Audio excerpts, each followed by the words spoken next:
Olá, estamos de volta com o programa Lente Aberta e agora nós vamos falar sobre Tesouro Direto. Comigo no estúdio está o assessor de investimentos Mário Machado Filho, do Bank Hill. Obrigado pela sua presença hoje aqui. Eu que agradeço, né? Bom, vamos começar pelo básico. Afinal de contas, o que é Tesouro Direto? O Tesouro Direto, Ney, ele é uma forma que em 2002 o governo federal instituiu para o pequeno investidor, para nós, né, podermos acessar os títulos públicos do governo e fazer aplicações direto no governo, sem precisar investir diretamente num banco. E isso tem funcionado? As pessoas têm procurado o Tesouro Direto? Sim, tem uma demanda muito grande em relação ao Tesouro Direto e as rentabilidades, várias coisas que a gente vai falar mais para frente, elas são bem mais expressivas do que as pessoas geralmente estão acostumadas a trabalhar. Como é que era antes do Tesouro Direto? Então, antes do Tesouro Direto, para você conseguir adquirir um título público federal, você precisava aplicar diretamente em uma instituição financeira. Então, você, por exemplo, tem um banco, você aplica num fundo do banco, o fundo do banco aplicaria para você num título público e isso ia acabar sem dúvida, incidindo alguma taxa de administração e vários custos, o que reduzia bastante a rentabilidade, o lucro que a pessoa poderia ter. Então, isso foi resolvido com essa medida do governo federal. Exato. Então, você tira um intermediário do meio e investe direto no produto que você está procurando. Quais são os riscos do Tesouro Direto? Então, os riscos do Tesouro Direto, eles são considerado no mercado hoje risco zero. Tá? Porque assim, quem que é o credor, o devedor? É o próprio governo. Então imagine uma cadeia que em todas as instituições vêm quebrando. Vamos imaginar um cenário bem catastrófico, certo? Imagine que os bancos estão quebrando.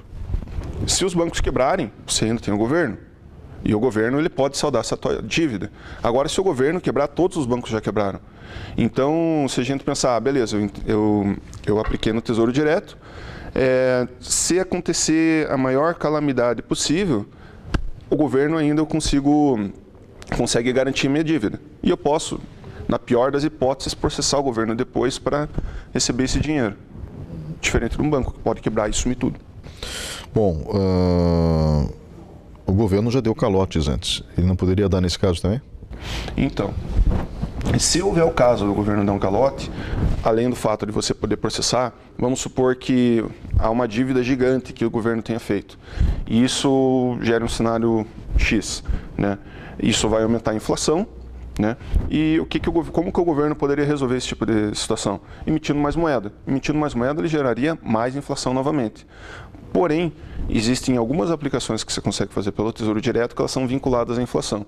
Então, por mais que o governo faça tudo errado, você ainda tem esse título que ele vai garantir a proteção disso daí para você.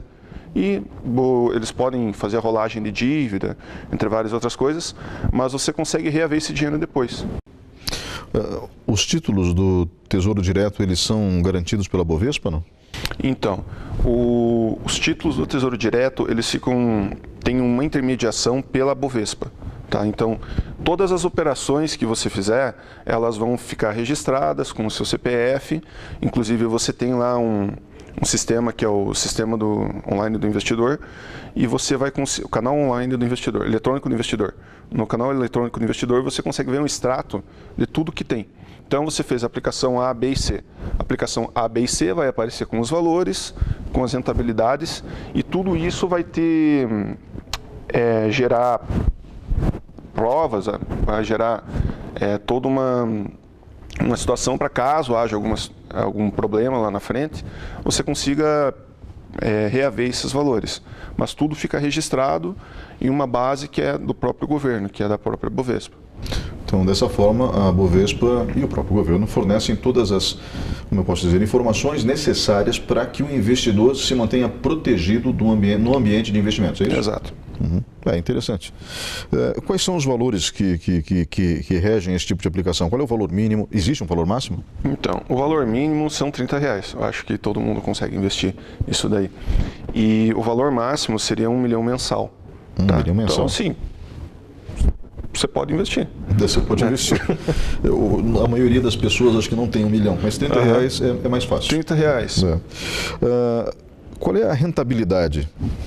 Então, vamos usar um comparativo. A poupança, nos últimos 12 meses, vamos chamar de um ano para simplificar, ela deu aí quase 5%. A aplicação mais básica e mais conservadora que você teria no Tesouro Direto, ela teria pagado líquido também 1% a mais do que a poupança. Tá? Se a gente for pensar em longo prazo, isso faz muita diferença. Só que existem outras aplicações, né? Existe, por exemplo, o Tesouro Pré-fixado, que ele tem pago 12%. Isso eu estou falando porque eu vi a cotação hoje, né? Se você for fazer uma aplicação mais longa, você consegue ter lá a inflação, que hoje está 4%, mais quase 6%, que seria 5,8%. Então a gente tem quase 10% garantido por 10 anos, 20 anos, 30 anos, dependendo do prazo.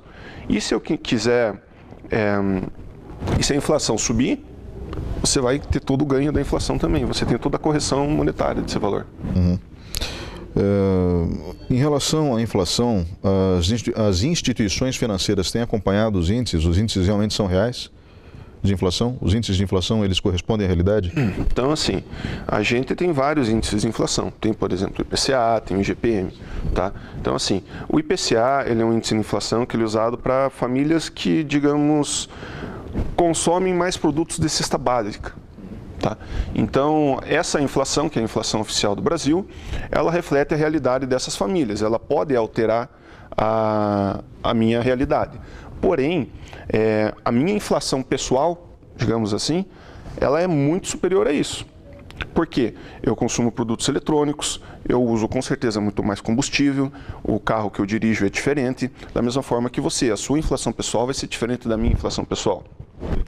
E nesses casos, como que você protege? Daí seria pensar que o dólar interfere em tudo isso daí, porque o galão de petróleo ele é cotado em dólar, a soja é cotada, a saca de soja é cotada em dólar, os minérios que são usados para a fabricação de um celular são cotados em dólar, o próprio celular ele tem um custo exterior, também é cotado em dólar, então são vários fatores, né? O IPCA ele é muito mais simbólico, entende?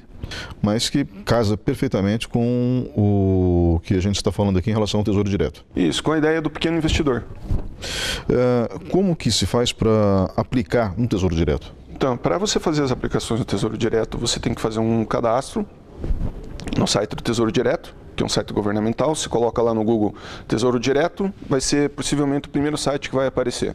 Você faz o cadastro no site e você vai vincular ele ao banco que você usa ou à corretora. Tá? Então, o que vai acontecer? Você vai escolhendo o banco ou a corretora, vão ter algumas taxas. Tá? Então, assim, obrigatoriamente você vai pagar 0,3% sobre o patrimônio aplicado ao ano, que é a taxa da CBLC, que é a taxa do Tesouro Direto, digamos assim. Não tem como escapar. Por outro lado, dependendo da instituição que você tiver, você vai pagar de zero, ou seja, nada, ou pode pagar até 2% em cima do patrimônio também, dependendo da instituição. As corretoras, em geral, elas não têm taxa. A corretora XP, que é a corretora que eu sou assessor, ela também não tem nenhuma taxa de custódia. Então, só quando as pessoas forem investir no Tesouro Direto, tem que tomar essa cautela de ver, eu vou investir pelo banco de varejo. No banco de varejo, eu vou ter uma taxa lá que ela vai, de certo modo, comer, né? Vai pegar boa parte da minha rentabilidade. Então, só tem que observar isso quando for fazer as aplicações. Inclusive, se colocar lá no Google, Tesouro Direto, taxa de custódia, bancos. No próprio site do Tesouro Direto vai ter toda a relação das taxas que as instituições financeiras vão estar cobrando. Uhum. Como é que pode ser feito o acompanhamento disso e o resgate da aplicação? Então, como eu falei, tem o canal eletrônico do investidor. No canal eletrônico do investidor, você entra lá, você consegue ver todas as aplicações, você faz as aplicações e resgata por lá. E consegue ver quais são as rentabilidades. Por exemplo, a minha aplicação nesse ano rendeu 12%, 15% ou rendeu 6%. Isso daí tudo você vai monitorar por ali e, se você quiser fazer o resgate, você dá a ordem de resgate. Esse resgate, ele tem um prazo de 1 dia para cair na sua conta. Tá? Então você dá, a gente fala D mais 1. Então você deu a ordem de resgate, em 1 dia o dinheiro está na sua conta de novo. Então é bem simples, né? É tranquilo. Os tipos de investimento, só para deixar isso bem claro, quais são dentro do Tesouro Direto? Tem 3 principais, tá? Que seria o Selic, que é o mais conservador, que seria equivalente, entre aspas, à poupança, né? você vai ter no Selic o dinheiro só subindo, ele não vai ter nenhuma chance de queda, tá? E a rentabilidade dele é uma das, digamos que seja menor. Então, teria o Selic, teria o Tesouro pré-fixado, que é acordado assim, eu vou te pagar uma taxa, como eu falei, de 12% ao ano, durante 5 anos. Então, durante 5 anos, eu coloquei lá os R$30, né? Ou 1 milhão, esses R$30 vão estar rendendo 12% ao ano durante 5 anos. Esse é o pré-fixado. O Selic ele vai acompanhar a taxa Selic. Se ela subir, a rentabilidade sobe, se ela cair, a rentabilidade cai. Não que você perca dinheiro. E tem o Tesouro IPCA, né? O Tesouro IPCA ele vai pagar toda a correção da inflação, então o aumento do custo da gasolina, o aumento do custo da cesta básica, tudo vai estar embutido ali, né? E ele vai pagar, além dessa correção, um valor adicional ali, que hoje estava 5,8%. Tá? Então, a inflação estando 4%, ele paga quase 6%, está me pagando 10%. No Tesouro IPCA, eu vou contratar, são títulos com prazo mais longo, por exemplo, 2035.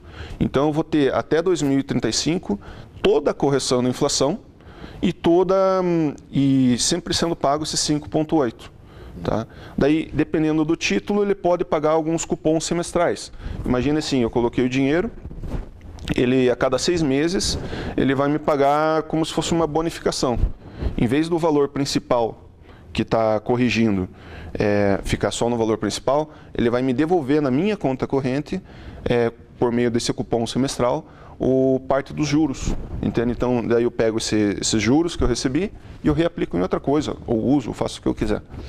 Só para encerrar a entrevista, estamos chegando ao fim do bloco, existem impostos sobre esse tipo de operação, imposto de renda, IOF, imposto sobre operações financeiras? Sim. Então, toda aplicação financeira, sim, em regra, a maioria das aplicações financeiras, elas vão pagar imposto de renda, né? O governo nunca vai abrir mão disso, e tem o IOF, que é o imposto sobre as operações financeiras. O IOF, na maioria dos casos, ele pode ser desconsiderado. Por quê? O IOF ele dura 30 dias. E é um imposto que ele tem toda uma tabela lá que usa para ser calculada, mas durante esses 30 dias ele vai pegando parte da tua rentabilidade. Passou esses 30 dias, você não paga mais imposto. Inclusive, o que estava sendo pago lá é desconsiderado. Então, você pode, de certo modo, desconsiderar o IOF, se for usar mais de 30 dias.